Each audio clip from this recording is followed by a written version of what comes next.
Assalamualaikum warahmatullahi wabarakatuh. Hai semua, gimana nih kabarnya? Semoga sehat-sehat selalu ya. Sudah siap untuk belajar IPS hari ini? Jangan lupa disiapkan dulu buku dan alat tulisnya ya.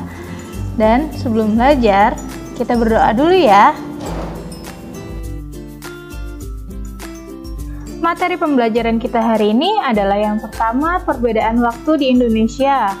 Yang kedua, sumber daya alam. Yang ketiga, aktivitas ekonomi. Yang keempat, koperasi. Dan yang kelima adalah perkembangan teknologi di Indonesia.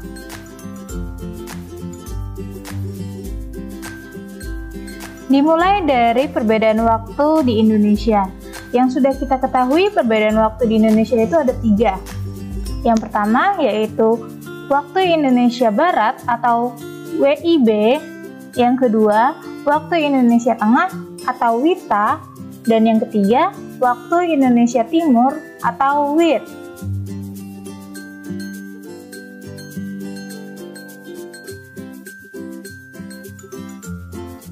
Dimulai dari waktu Indonesia Barat.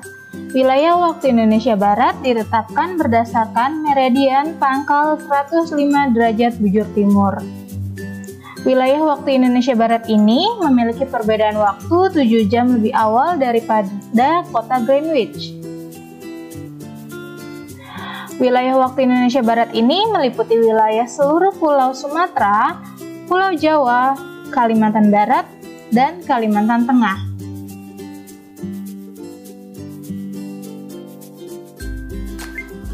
Selanjutnya, waktu Indonesia Tengah. Wilayah waktu Indonesia Tengah ditetapkan berdasarkan meridian pangkal 120 derajat bujur timur. Wilayah waktu Indonesia Tengah ini memiliki perbedaan waktu 8 jam lebih awal daripada kota Greenwich. Wilayah waktu Indonesia Tengah meliputi wilayah Kalimantan Selatan, Kalimantan Timur, Kalimantan Utara, seluruh Pulau Sulawesi, Bali, Nusa Tenggara Barat, dan Nusa Tenggara Timur.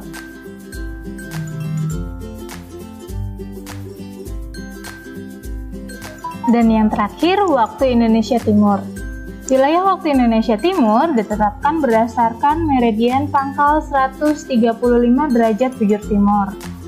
Wilayah waktu Indonesia Timur ini memiliki perbedaan waktu 9 jam lebih awal daripada kota Greenwich. Wilayah waktu Indonesia Timur ini meliputi wilayah Maluku dan Pulau Papua.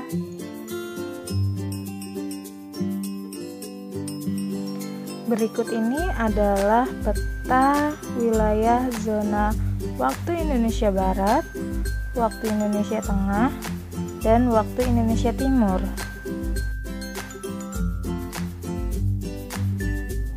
Materi selanjutnya adalah karakteristik ruang dan pemanfaatan sumber daya alam.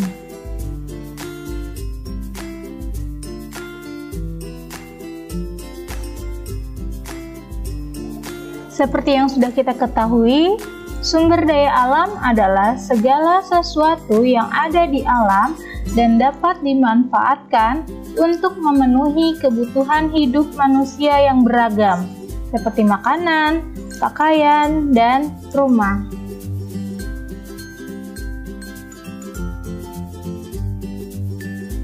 Sumber daya alam berdasarkan ketersediaannya dibagi menjadi 2, yaitu yang pertama sumber daya alam dapat diperbaharui, dan yang kedua adalah sumber daya alam tidak dapat diperbaharui.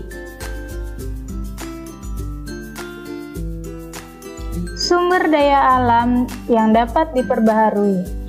Sumber daya alam yang dapat diperbaharui adalah kekayaan alam yang dapat dihasilkan kembali melalui kegiatan pelestarian selama tidak dieksploitasi secara berlebihan.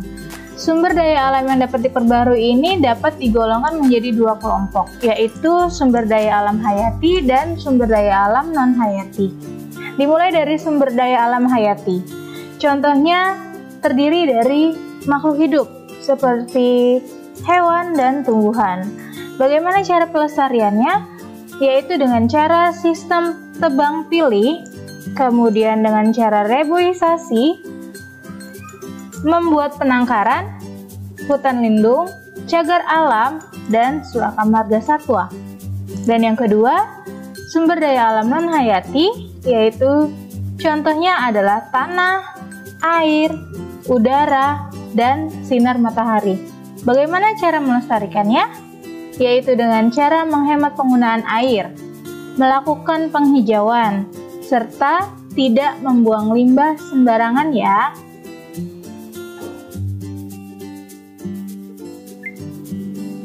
Selanjutnya, sumber daya alam yang tidak dapat diperbaharui. Sumber daya alam yang tidak dapat diperbaharui adalah kekayaan alam yang tidak dapat dihasilkan kembali karena jumlahnya yang terbatas, dan jika dipakai secara terus-menerus akan cepat habis.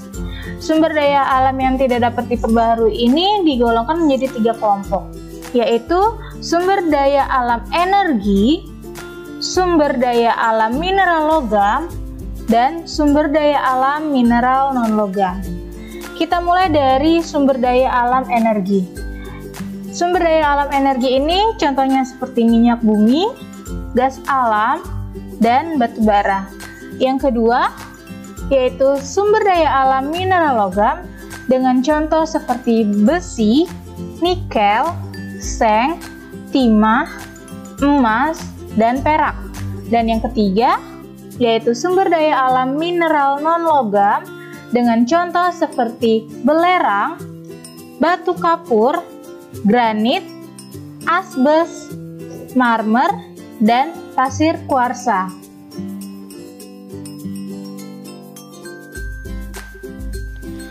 Berikut ini adalah pemanfaatan sumber daya alam untuk ekonomi masyarakat.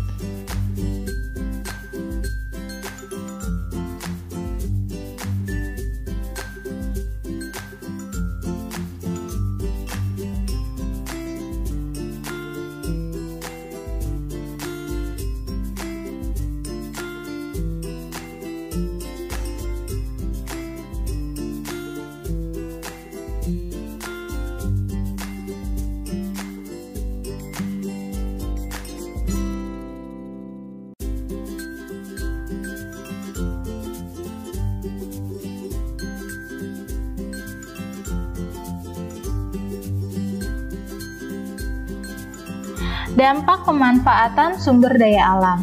Dimulai dari dampak positifnya, yaitu yang pertama adalah dapat menyediakan sumber makanan. Yang kedua, dapat menyediakan sumber energi. Yang ketiga, dapat membuka lapangan pekerjaan. Yang keempat, dapat meningkatkan kesejahteraan masyarakat. Selanjutnya yaitu dampak negatifnya.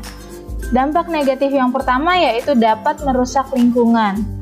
Yang kedua, dapat menimbulkan bencana alam. Yang ketiga, dapat punahnya flora dan fauna yang ada. Yang keempat, dapat menimbulkan gangguan kesehatan. Dan yang kelima adalah sumber daya alam cepat habis. Materi selanjutnya adalah aktivitas ekonomi atau kegiatan ekonomi.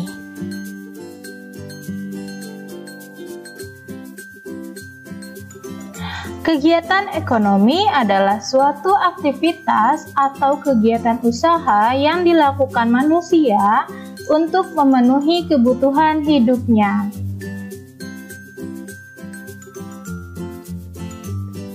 Kegiatan ekonomi yang biasa kita lakukan itu terdiri dari 3 kegiatan, yaitu yang pertama adalah kegiatan produksi, yang kedua yaitu kegiatan distribusi, dan yang ketiga adalah kegiatan konsumsi.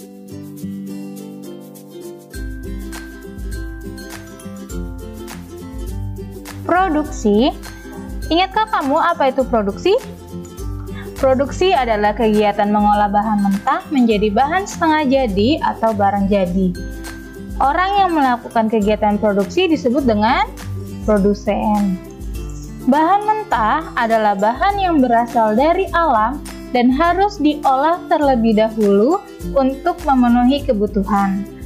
Barang setengah jadi adalah bahan yang sudah mengalami pengolahan tetapi perlu diolah lebih lanjut agar dapat digunakan. Barang jadi adalah barang yang telah selesai diolah sehingga dapat digunakan.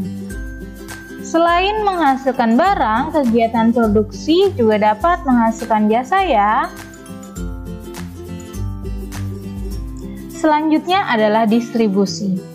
Distribusi adalah kegiatan menyalurkan barang atau jasa dari tempat produksi ke tempat orang yang memerlukan atau yang akan menggunakan barang atau jasa. Orang yang melakukan kegiatan distribusi disebut dengan distributor ya. Contoh distributor adalah koperasi dan pengecer seperti warung dan toko.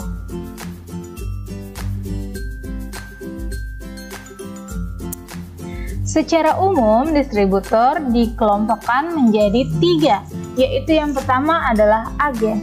Agen adalah pedagang yang menyalurkan barang langsung dari produsen. Contohnya adalah agen beras. Yang kedua, pedagang besar atau grosir. Grosir adalah pedagang yang membeli barang dalam jumlah besar untuk kemudian dijual kembali kepada pedagang yang lain. Contohnya adalah grosir sembako. Dan yang ketiga, yaitu pedagang eceran atau pengecer. Pengecer adalah pedagang yang menjual barang langsung kepada konsumen. Contohnya, warung-warung kecil yang ada di sekitar rumah kita loh. Selanjutnya adalah konsumsi. Konsumsi adalah kegiatan menggunakan atau memanfaatkan barang dan jasa untuk memenuhi kebutuhan hidupnya sehari-hari. Orang yang melakukan kegiatan ini disebut dengan konsumen. Konsumen harus mengeluarkan uang untuk mendapatkan barang dan jasa yang dibutuhkan. Kegiatan konsumsi harus seimbang dengan kegiatan usaha ya. Kita jangan sampai hanya mampu menghabiskan atau menggunakan barang dan jasa tanpa diimbangi oleh usaha untuk menghasilkan atau memperoleh barang dan jasa tersebut.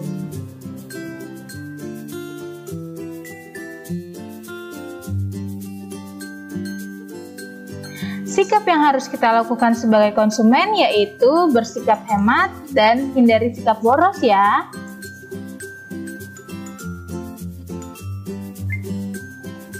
Pengaruh kegiatan ekonomi terhadap kesejahteraan masyarakat.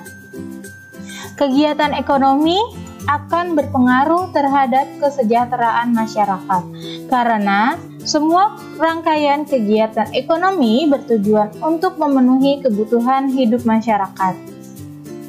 Pengaruh kegiatan ekonomi bagi masyarakat yang pertama adalah meningkatkan pendapatan masyarakat.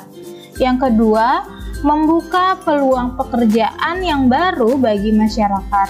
Dan yang terakhir yaitu muncullah usaha jasa pengiriman yang memudahkan masyarakat untuk memenuhi kebutuhan hidupnya.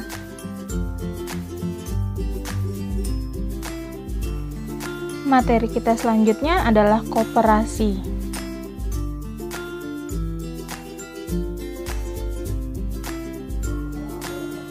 Koperasi. Apa itu koperasi?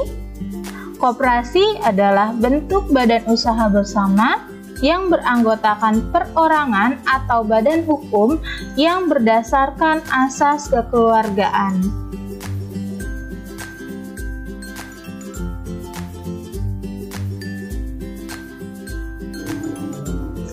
Tujuan dan manfaat koperasi. Yang pertama adalah meningkatkan kesejahteraan anggota koperasi. Yang kedua, menyediakan kebutuhan anggota koperasi. Yang ketiga, mempermudah anggota koperasi untuk memperoleh modal usaha. Yang keempat, mengembangkan usaha para anggota koperasi. Dan yang terakhir yaitu menghindarkan para anggota koperasi dari praktek rentenir atau lintah darat. Selanjutnya adalah perkembangan teknologi serta pengalaman menggunakannya.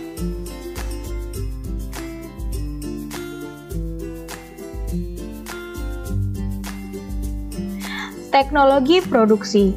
Teknologi produksi adalah semua sarana untuk menyediakan barang-barang yang diperlukan bagi kelangsungan dan kenyamanan hidup manusia.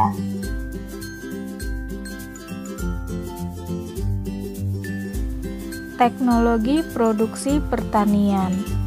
Berikut ini ada beberapa contoh alat produksi pertanian, baik alat tradisional maupun alat modern.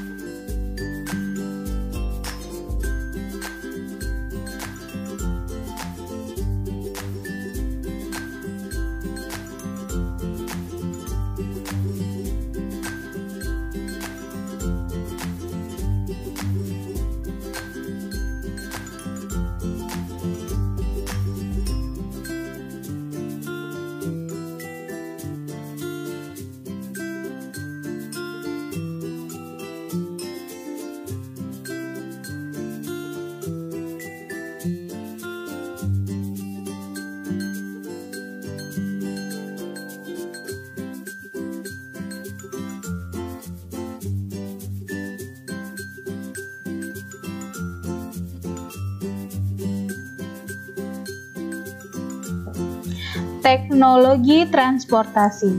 Teknologi transportasi adalah sarana atau alat yang mampu mengangkut atau memindahkan manusia atau barang dari satu tempat ke tempat yang lain.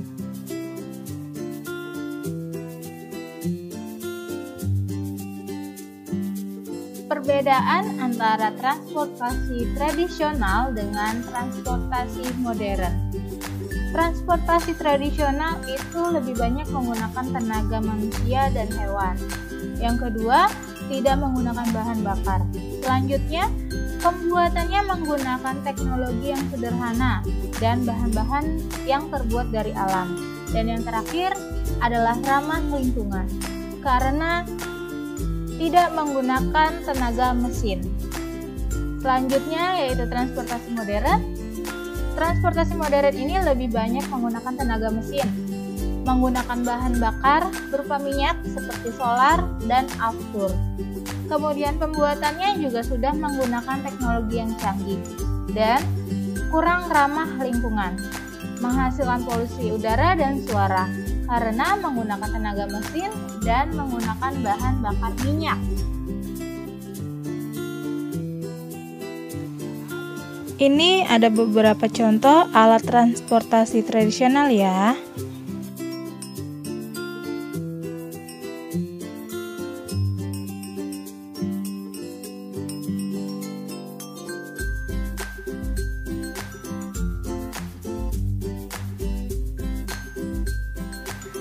Dan berikutnya ada contoh alat transportasi modern nih.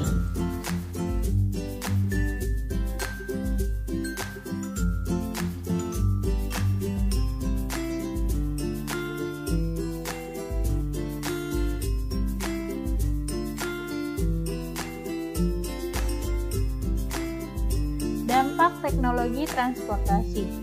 Dampak positifnya adalah perpindahan orang maupun barang menjadi lebih cepat dan mudah.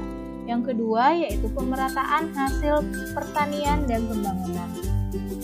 Kemudian dampak negatifnya adalah yang pertama, pembangunan jalan raya dapat mengurangi lahan pertanian dan perkebunan yang mengakibatkan daerah resapan air juga ikut berkurang, sehingga udara pun menjadi lebih panas. Yang kedua yaitu banyak asap kendaraan bermotor yang menyebabkan pencemaran udara dan suara. Dan yang terakhir, polusi suara berupa kebisingan yang ditimbulkan dari suara pesawat terbang dan kapal laut. Alhamdulillah materi kita hari ini selesai. Mohon maaf ya kalau ada kesalahan kata-kata yang Bu Andi ucapkan dalam pembelajaran hari ini. Semoga bermanfaat untuk kalian semua. Wassalamualaikum warahmatullahi wabarakatuh.